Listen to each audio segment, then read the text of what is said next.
As we come down now, Joe is 269. 410. Bob Kelly's the top seed in the Tournament of Champions, followed by Rich Clark at 396, Dan Broder 362.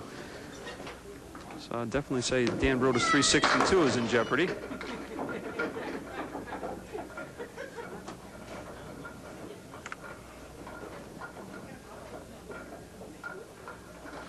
Four, 710. Joe's trying to direct traffic. Wanted that wood to go a little bit farther to the right. And if it had, he would have hit it. Yeah, but you can't throw where you think it should be. You got to throw where it is. And he works out with a 9. So 26 gains 3 more and count. 36-39 now is his lead. 2 more boxes click off the scoreboard and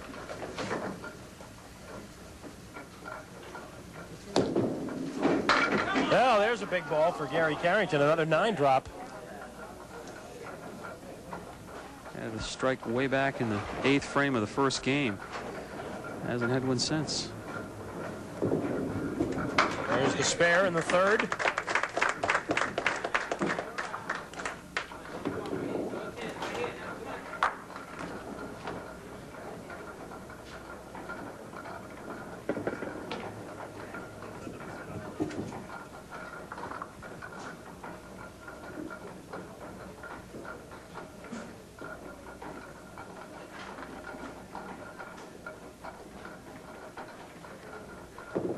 Big fill ball now and again through the center. Wow, it's uncanny. And it's not just Gary, it's been pretty much everybody the last several weeks having trouble being full on lane 31. We've got a mechanical problem on lane 32, so if it continues, we'll take a break after Gary finishes this box and then come back with the rest of game 3. In fact, we will take a timeout right here, and we'll be back on Candlepin Stars and Strikes in a minute.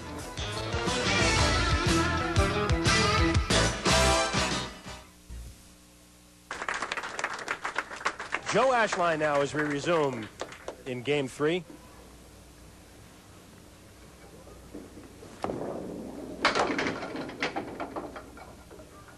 Joe carrying a couple of extra pins. He'll shoot at the 1-7.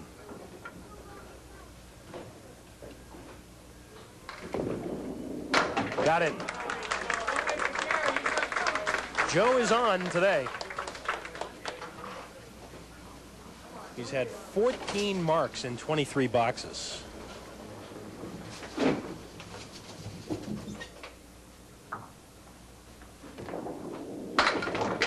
little high there. Does not carry the extra pin this time. 2, 4, 6, 7, 610.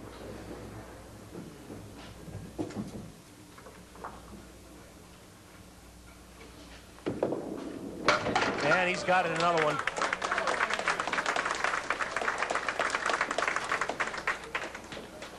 As he plays the 2-pin and the wood, clears out the 6 and 10. 2 in a row and 3 out of 4 boxes in this 3rd game.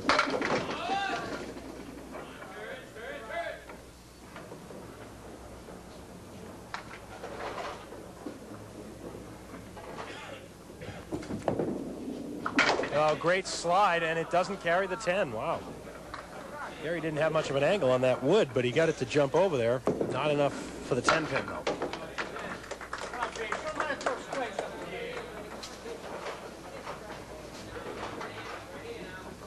Gary needs marks in a hurry.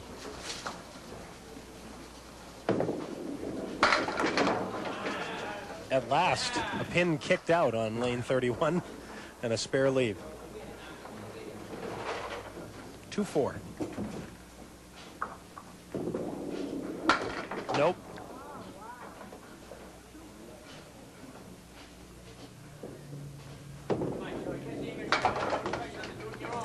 $10, 65 through 6.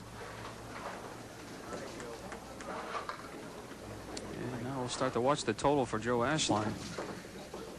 Commanding lead of 43 plus this ball. Oh, we got a break there.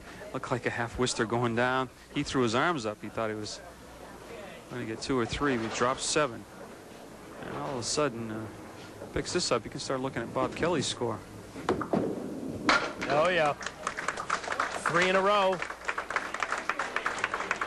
19 pins over right now. So that puts him about 388. At a 119 clip. He's got another ball coming here in the spare.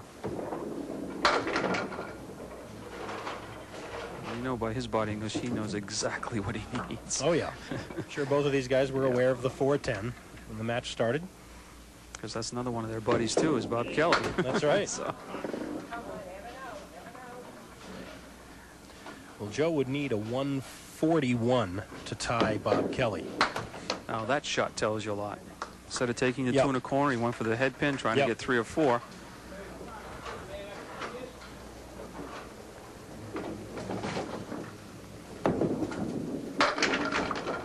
Gary hoping to somehow get some strikes together here, maybe make a dent in this lead.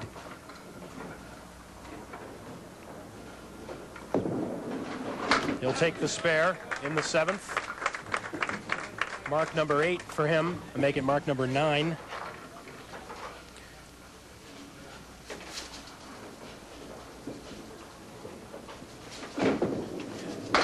And again, through the middle. This is not a recording.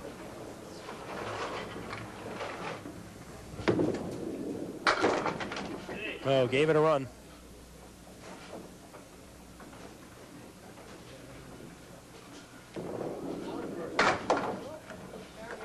Joe Ashline needs at least 1 mark to catch Rich Clark. And he needs many to catch Bob Kelly. Well, I'd say he needs 3. 3 out of 4.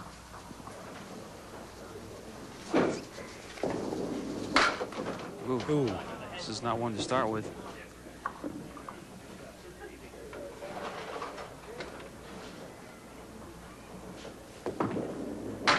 Oh, what a try. Oh, how about it? Oof. When you're here at Park Place Lanes, either bowling for your own enjoyment or if you're here to catch one of our Stars and Strikes tapings, be sure and stop in, breakfast, lunch, or dinner, for great food at reasonable prices, friendly service at the Willow Tree North restaurant. Remember, it's where the crew eats here at Park Place Lanes.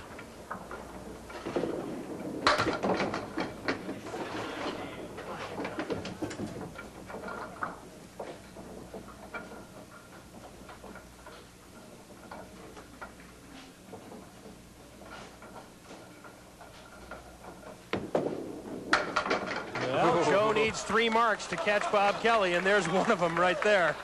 He'll have room for 2 more when he comes up for his final 2. It's a 142 to pass Bob Kelly.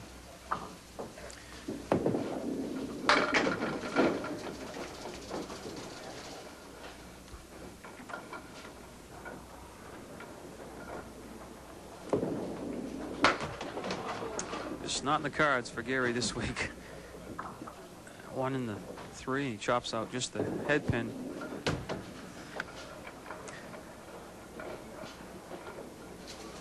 Well, Gary will take home a check for $500, and of course there'll still be time for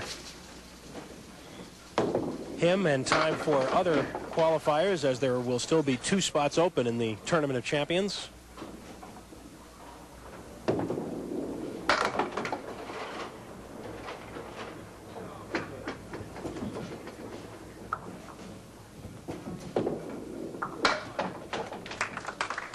A 108, and Gary finishes up his day's work with a 341.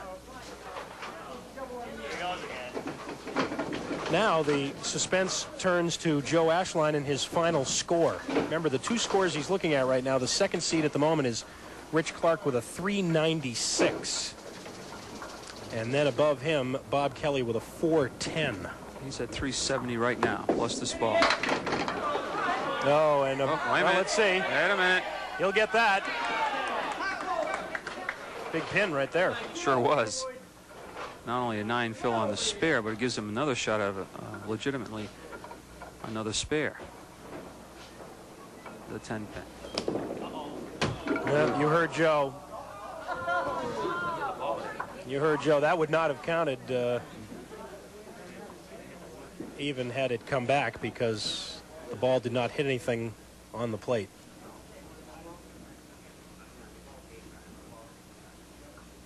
And we're going to have a ball removed from the channel before Joe shoots at the 10 pin. Well, this will leave Joe at either 119 or 120 after 9, which means Rich Clark probably is within range. He only needs 128 to beat Rich Clark. Every pin important, of course, and so now Joe needs 8 pins to beat Rich Clark.